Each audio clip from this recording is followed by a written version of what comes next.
Students, we have discussed about business and its characteristics. Now come to the second category of economic activity, that is profession. So let's start. What is profession? You also know that in economic activity there are three categories: business, profession and employment. So profession is also an economic activity. What is profession? It is an economic activity in which a, a person who will include in profession should have specialized knowledge or to skill to give their services to their customers. For example,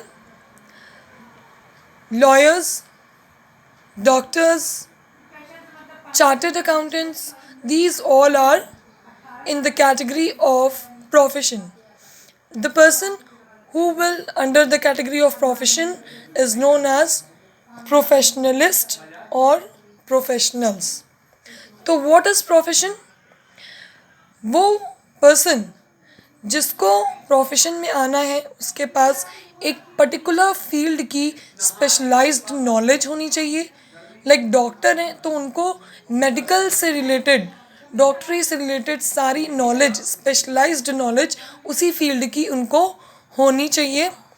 plus उनके अंदर skills भी होनी चाहिए ताकि वो अपने skills का, अपने नॉलेज का यूज़ करके अपनी सर्विसेज को अपने पेशेंट्स को दें और इन रिटर्न उन्हें क्या मिलेगी?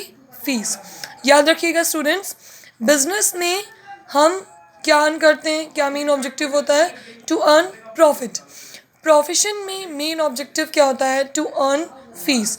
मीन्स बिजनेस में इन रिटर्न हमें क्या मिलेगा? प्रॉफिट. और प्रोफेशन में इन रिटर्न हमें क्या मिलेगा? फीस. तो वो पर्सन जिसके पास स्पेशलाइज्ड नॉलेज या स्किल्स होंगी तो वो प्रोफेशन की कैटेगरी में आएगा और अपनी सर्विसेज को जब वो दूसरों तक पहुंचाएगा या अपनी सर्विसेज को देगा तो इन रिटर्न उसे फीस मिलेगी. Like lawyer is a professionalist.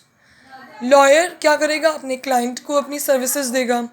Doctor क्या करेगा? अपने पेशेंट्स को अपनी सर्विसेज देगा. जो भी उसके पास नॉलेज है, जो भी स्किल्स हैं, तो वो अपनी सर्विसेज अपने पेशेंट्स को देगा और पेशेंट से इन रिटर्न में उसे क्या मिलता है? फीस. तो इसीलिए हम इसे किस में रख रहे हैं? प्रोफेशन की कैटेगरी में. तो what will say about profession? It is an economic activity in which person should have specialized knowledge and skills. In return, he or she will get fees. Got it? So, profession is an economic activity in which person should have specialized knowledge and skills and they give their services. They give their services and in return he or she will get fees. Let's see what are the characteristics of profession. Characteristics of profession. First we have well-defined body of knowledge. Well-defined body of knowledge.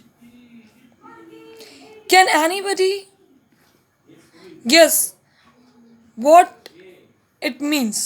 Well-defined body of knowledge.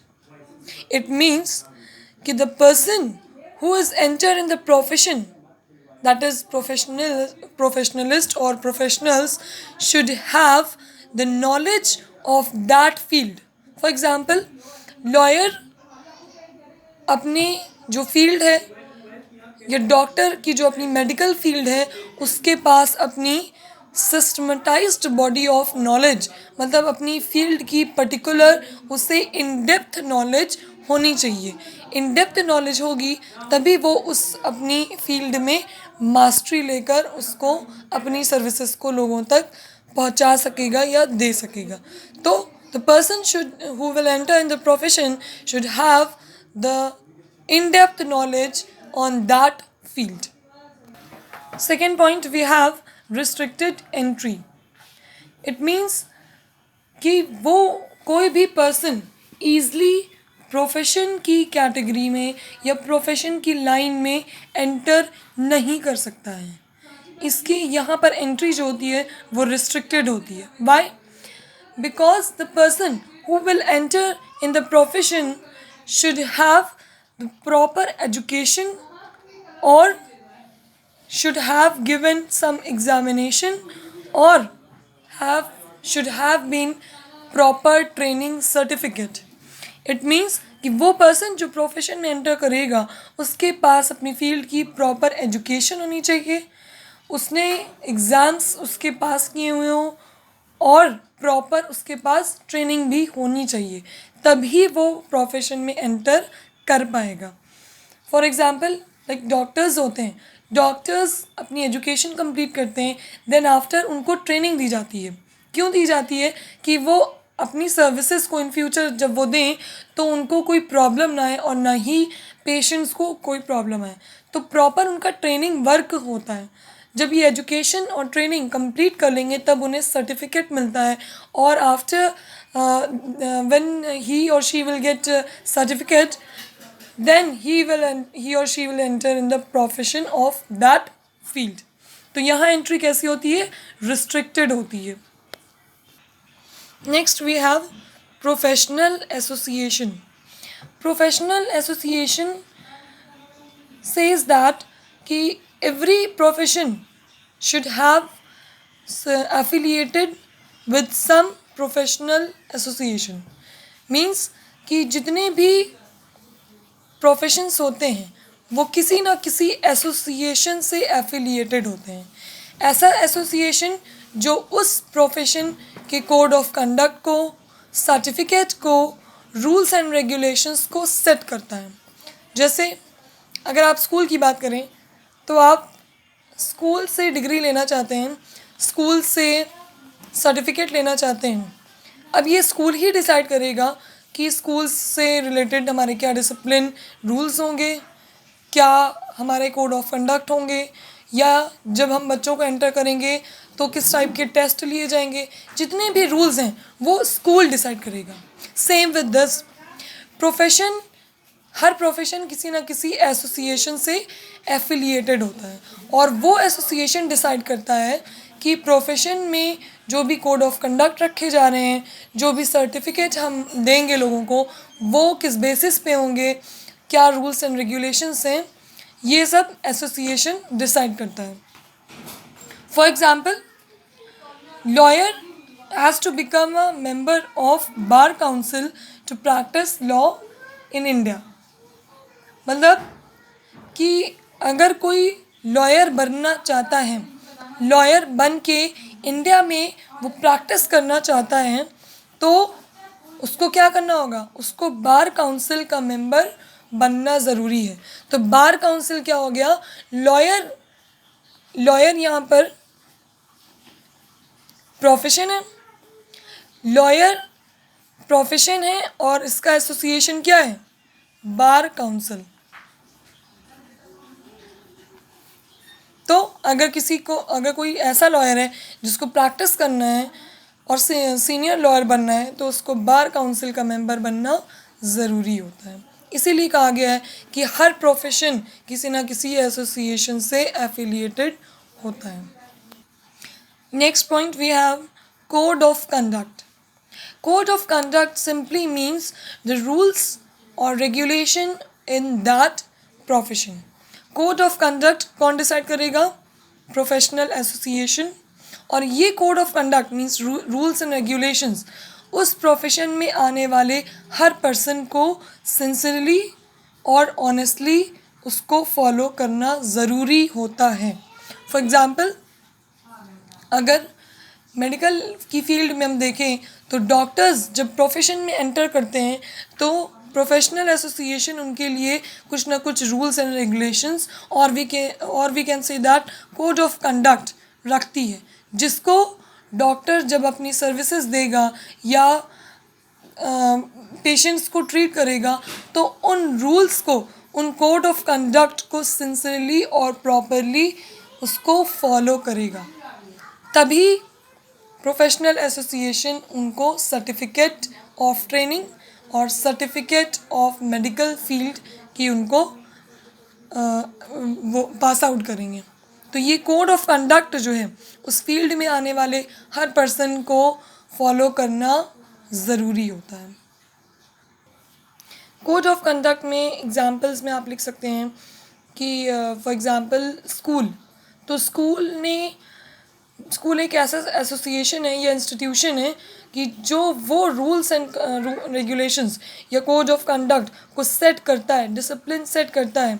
School में आने वाले हर students को उसको follow करना ज़रूरी होता है. Next we have service motive.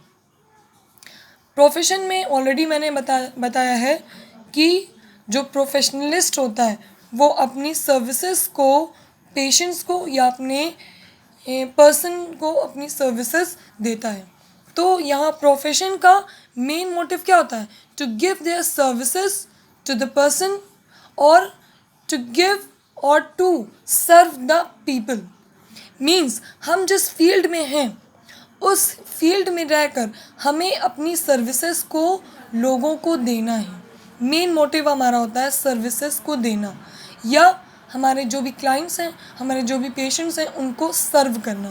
For example, अगर लॉयर है तो लॉयर की पूरी कोशिश होनी चाहिए कि उसके पास जो भी पेशेंट आया है उसको क्या मिले? जस्टिस मिले. इसके लिए वो अपनी जितनी भी उसकी नॉलेज है, जितनी भी स्किल्स हैं, उन सब का वो यूज़ करके अपने क्लाइंट को सर्व करेगा. तो इसीलिए हमने कहा है कि यहाँ मेन मोटिव क्या होता है प्रोफेशन का? टू गिव द सर्विसेज और to serve the people. Next we have very short points are there.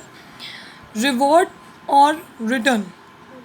Reward business में सेल और परचेज के बाद इन रिटर्न या मेन ऑब्जेक्टिव क्या होता था? To earn a profit. हमने स्टार्टिंग में बताया था कि प्रोफेशन में अपने सर्विसेज देने पे इन रिटर्न में क्या मिलता है? हमें फीस. तो रिवॉर्ड क्या होगा प्रोफेशन में? फीस. रिटर्न सर्विसेज देने के बाद इन रिटर्न हमें क्या मिलेगा? Fees. Correct. Next, nature of work. Profession में हमारा वर्क का नेचर क्या होता है? किस टाइप का वर्क होता है? To give the services. Services कैसी हो? कंसल्टेंसी फॉर्म में हो या एडवाइजरी सर्विसेज हो. मीन्स टोटल मिला के हमें यहाँ अपनी सर्विसेज को, एडवाइजरी सर्विसेज और कंसल्टेंसी सर्विसेज को हमें अपने पेशेंट्स को या अपने क्लाइंट्स को देना है. तो वर्क क्या हुआ? Services. To give the services. For example, doctor के पास कोई पेशेंट आया, उसको कोई प्रॉब्लम हुई, डॉक्टर ने चेक करके बताया कि आपकी ये प्रॉब्लम है, आपको ये एहतियात करना होगा, ये चीज़ फॉलो करनी होगी, ये मेडिसिन्स को लेना होगा. ये क्या है? ये एडवाइस है, ये कंसल्टेंसी है. तो डॉक्टर क्या कर रहा है? सर्विसेज दे रहा है अपने पेशेंट्स को. Same with lawyer and same with chartered accountant also. Chartered accountant क्या करते हैं? आपके जो भी अकाउंट्स हैं, जो भी आपके फाइनल अकाउंट्स हैं, उनमें आपको देख के बताते हैं कि weather you will get profit or whether you will get loss.